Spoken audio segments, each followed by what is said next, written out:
First, you want to preheat your oven to 250 degrees Fahrenheit. Then we're going to separate 2 eggs and only keep the egg whites.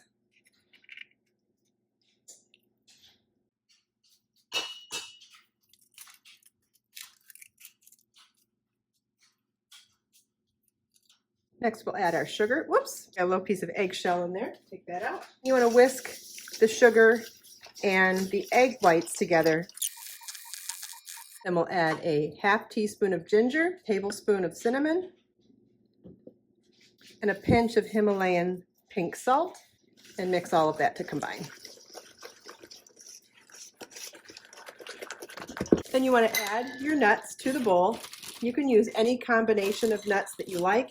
Basically, I just use whatever I have on hand. I happen to have cashews on hand right now, so I'm going to add 4 cups of cashews.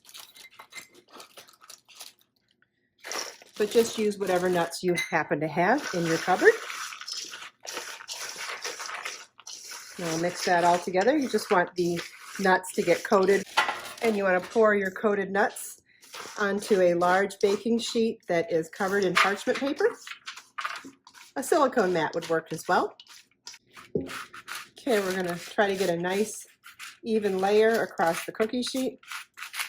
And we're going to bake these in the oven for 60 minutes, but every 20 minutes you want to check on them. So at every 20-minute mark, we're going to pull them out of the oven and toss them around. I'll show you what that looks like. So put them in the oven and we'll come back in 20 minutes.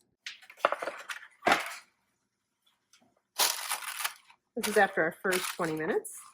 You'll notice after every 20 minutes they get drier and drier. They're still quite wet. You just want to get them all moved around and then get it back to another flat, even layer across the cookie sheet. Okay, back to the oven.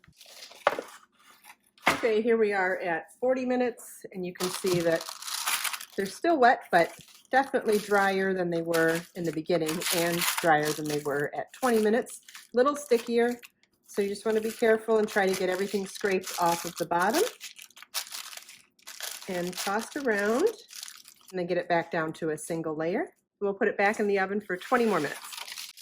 Okay, and here are our nuts after 60 minutes baking in the oven.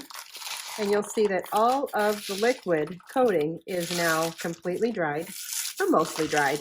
They're slightly crunchy at the moment, but if you let them sit and cool, as they cool, they will also get more crunchy. We just want to scrape them off the bottom of the parchment and let them cool completely. Once the nuts are completely cooled, you want to store them in an airtight container for up to a week, if they'll last that long. Here, try them. If you have any questions about this video, please leave them for me in the comments. And if you'd like to see the entire recipe, follow the link in the video description. Let us make time to create, share, and inspire today and every day. I'll see you in the next video. Oh, good.